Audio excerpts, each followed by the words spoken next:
This program has been made possible by the friends and partners of Joyce Meyer Ministries. And so it's very wise to manage money and not let money manage you.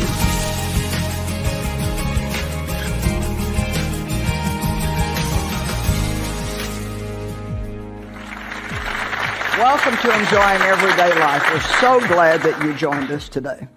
Well, today I want to talk about money, about finances and debt and learning how to manage our money better.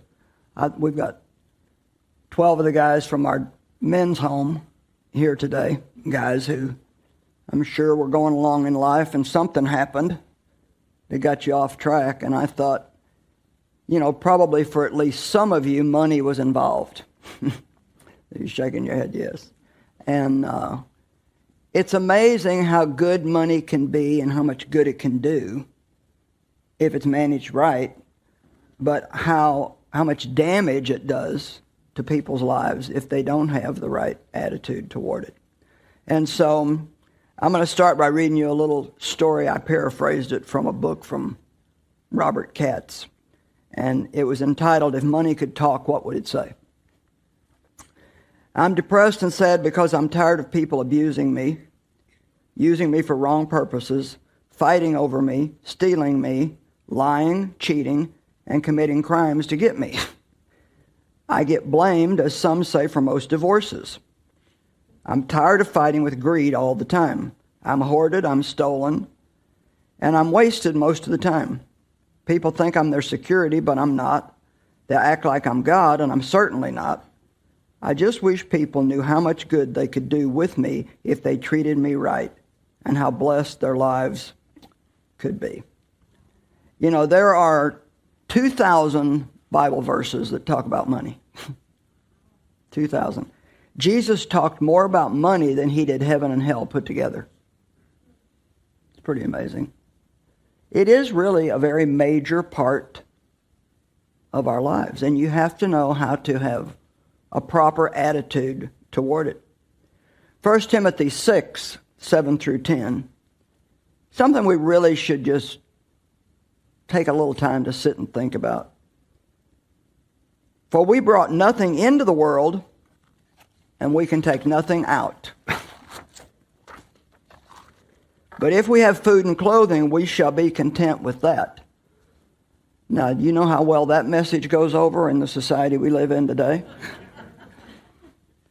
It's very difficult to get people who live in a Western culture to be content unless they have everything that seems to be out there. And I've been in a lot of third world countries, and they have very little.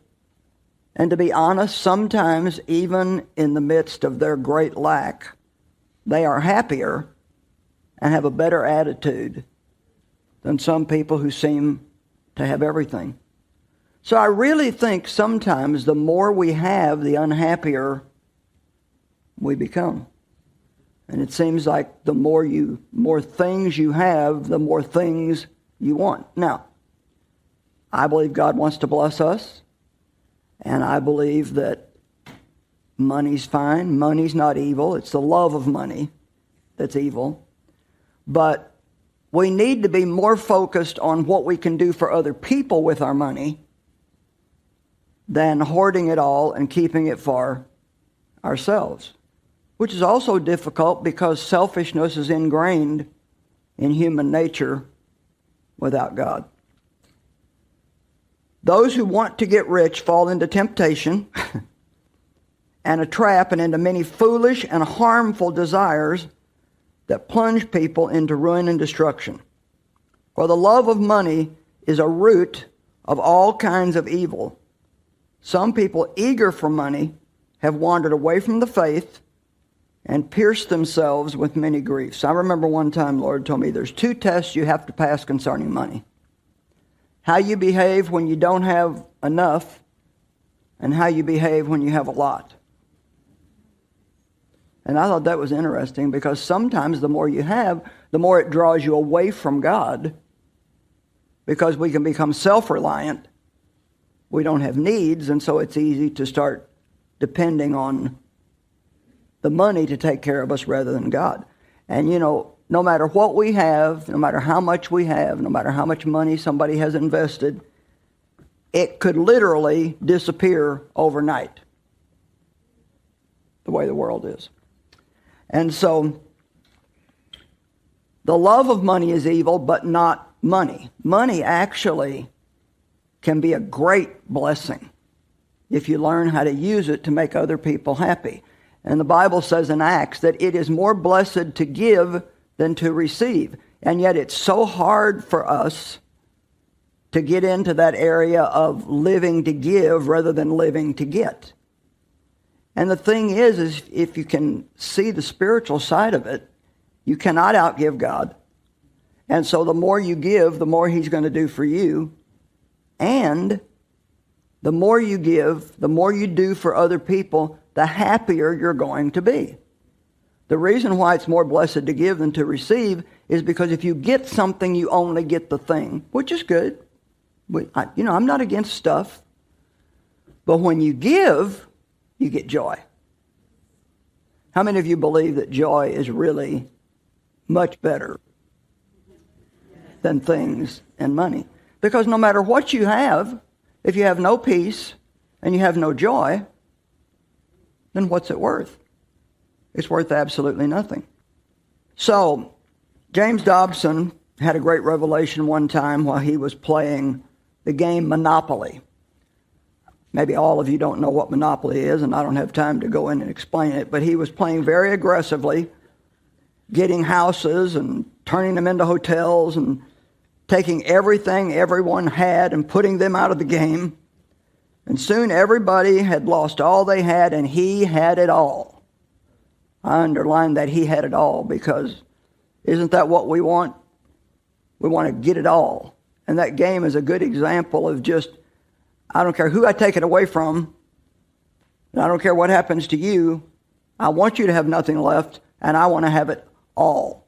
Well, it's just a game, but sometimes we can let that kind of an attitude also get into our lives.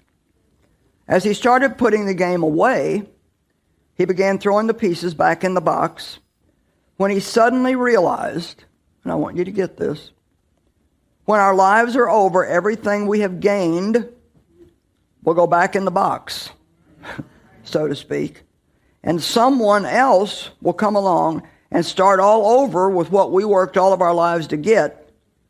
So why not spend your life doing something that will last? And the Bible tells us that what we give here is an eternal thing.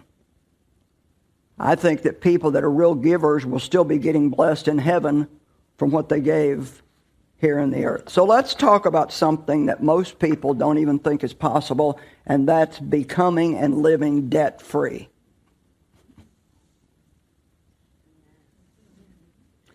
You can never do it if you don't believe it's possible.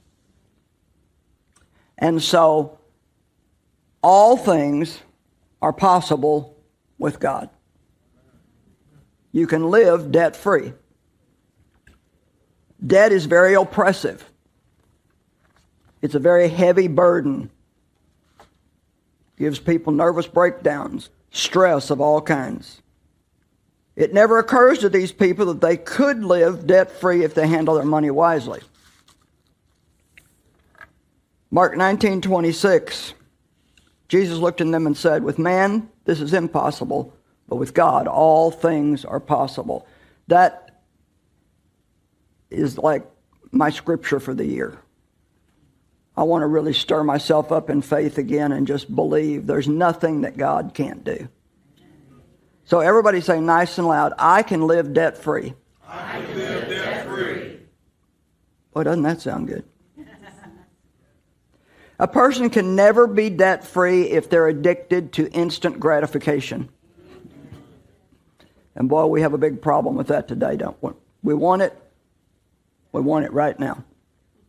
But if you ever want to be debt-free, you have to learn how to be patient and save for what you want, and then pay for it and not have a debt on it. Being debt-free requires saving money for things you need, and I drew a big circle around you need. Because you see, we think we need a lot of things that we really don't need. Or we can even think that we need something that we've already got 50 of at home. How many of you ladies can see a pair of earrings and think, oh, I need those? I used to buy earrings because they were pretty, and then I didn't have anything to wear them with. And a girl that I buy a lot of my clothes from, she'll have some pretty jewelry in her shop, and I'll say, oh, boy, those are pretty. I want those. And she'll say, now, wait a minute, Joyce, what are you going to do with them? And I wonder how many things you have in your home, in closets and drawers, that you've paid for and have never used one time. And couldn't even find if you needed it. You have to stop spending everything you have and then borrowing more to get all these things that you want but really don't need. Now, credit cards are great if you can manage them, but to be honest, the only way that you should use credit cards, and it may take you a while to get to this point, is to not put anything on them that you cannot pay off at the end of the month. Use them for convenience only. Because what most people do is they run up this big credit card debt, and then they make the minimum payment. You know, people, you have to be an investor in life and not a gambler. You can't just do the wrong thing and gamble that you're going to get a right result, because you won't. I just wrote a book on Proverbs, and boy, I tell you, when you study Proverbs, I mean, you just come out with one conclusion. The wise man is going to prosper, and the fool is going to have nothing but a mess in their life, in every single area of their life. And to me, this is my own definition, but I say that wisdom is doing now what you'll be happy with later on. And foolishness is having this need for instant gratification and doing things that really just are not wisdom.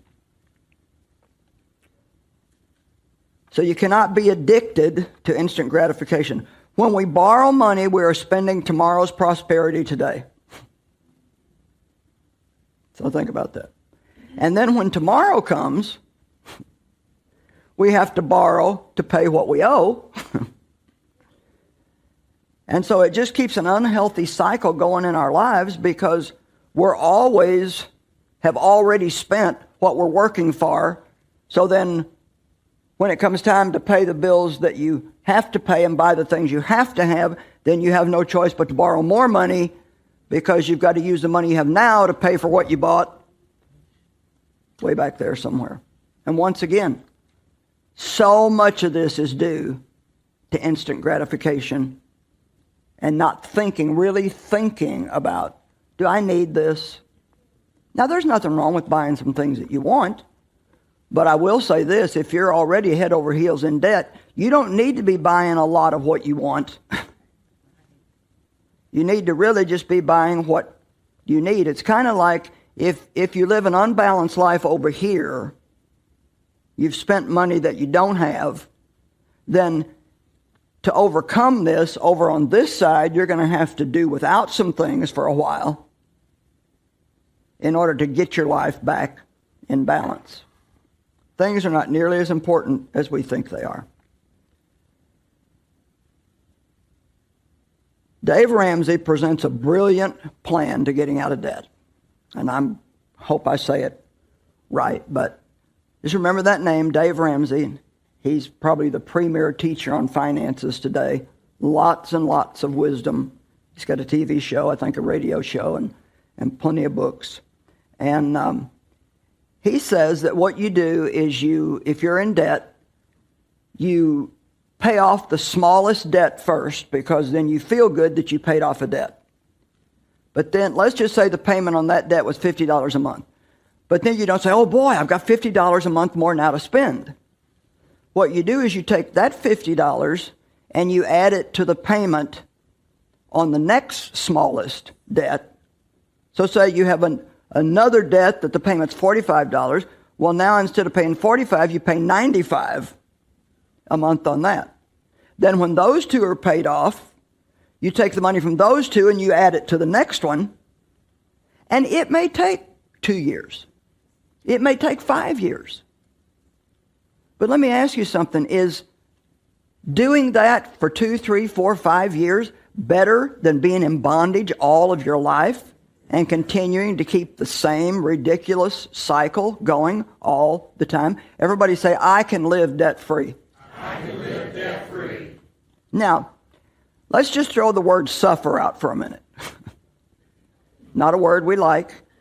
But if you're going to get out of debt and be debt-free, you will have to let your flesh suffer because it wants what it wants.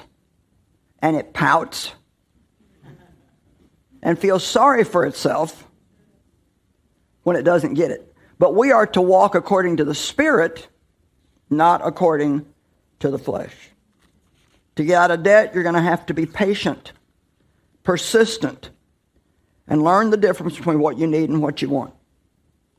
Before buying anything, ask yourself if you can afford it without going in debt to get it, and if what you're going to spend on it is truly worth it to you.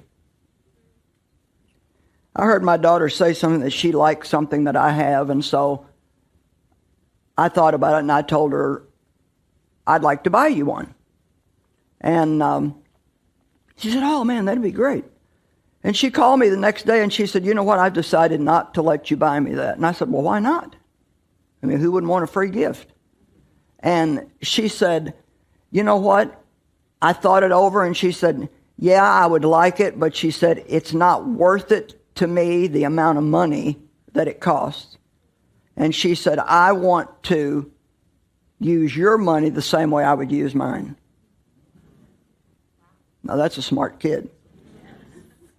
And so I want to say something, and I want you to remember this. You can't just expect money, you have to respect money. And I think that's worth writing down and keeping. You can't just expect money, you have to respect money.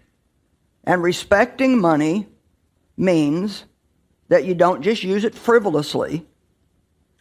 You know, if you're going to spend $20, I don't think you have to have a prayer meeting about it and wait 4 days. I mean, unless you don't have the $20, then you do. But if you're going to buy anything that's any sizable amount of money, I strongly suggest that you sleep on it for a night. Because when you're looking at something in the shiny case or the showroom floor, can I tell you something, ladies? It won't look as good on you as it did on the model. And it doesn't shine as much when you get it home as it did in the jewelry store. I bought a piece of jewelry one time at a jewelry store, and I just thought it was beautiful. When I got it home, I thought, this is not as pretty as I thought it was. And I couldn't figure that out. And then somebody said, well, don't you realize that they've got those lights set just right behind glass? Makes it look a lot different there than it's going to look when you get it home. And so I took it back and got my money back. You know, that new car on the showroom floor, and don't think they don't place the lights just right too.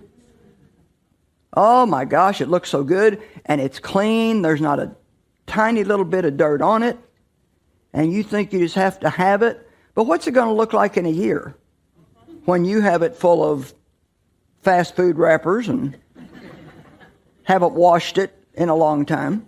And now you're stuck with what now if you buy a car? 7 years of payments sometime? If you're going to buy something on credit, you need to ask yourself, do I want to be paying for this for 7 years? Or would I rather wait? Money has a great temptation attached to it. And greed, I think, can get all of us unless we fight it. And the only way that I know how to fight greed is with generosity.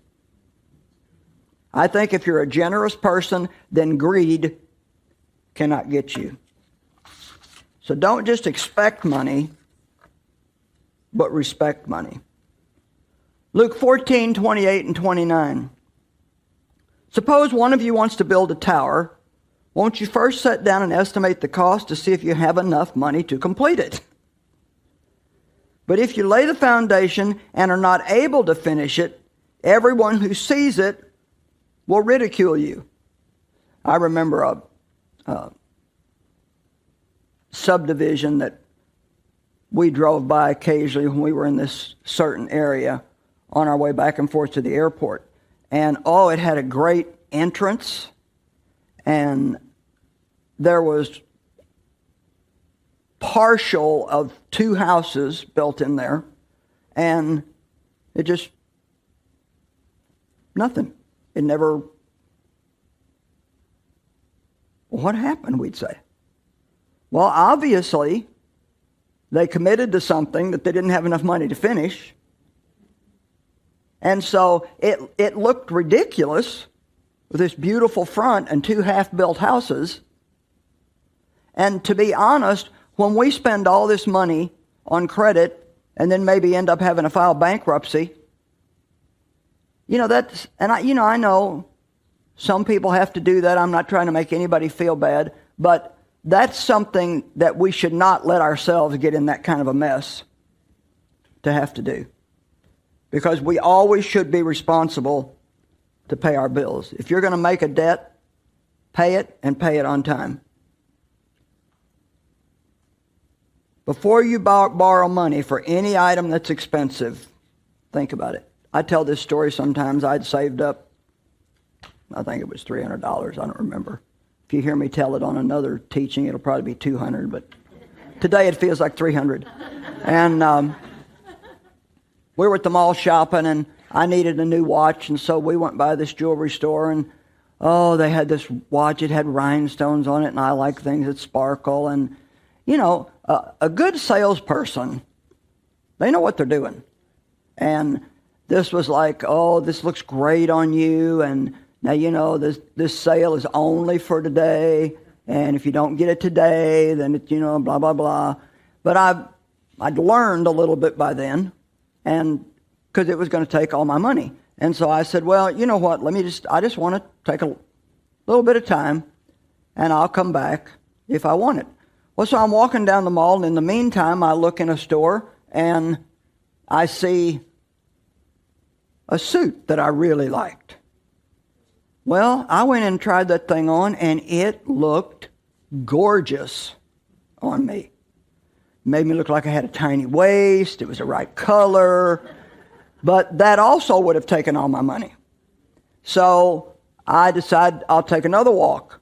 And the thing that I realized when I asked myself, Joyce, what do you really want?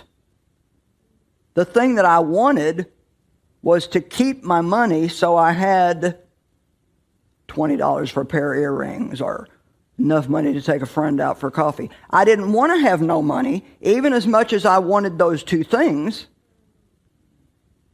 And so I left with neither one of them. And you know what? I survived. I stayed happy. So we really need to start thinking about what we're doing and not just doing it.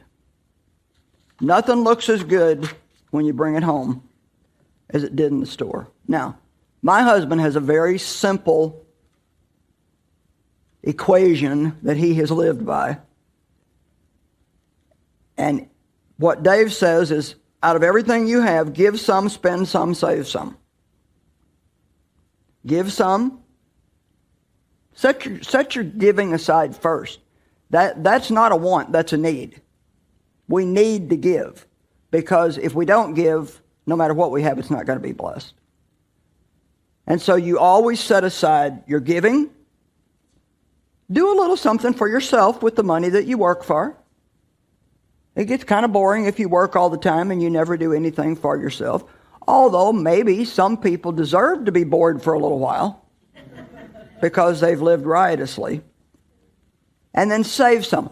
What if each one of you, from the time you went to work when maybe you were 16 or 17 or 18, would have been saving 10% of everything that you made ever since then?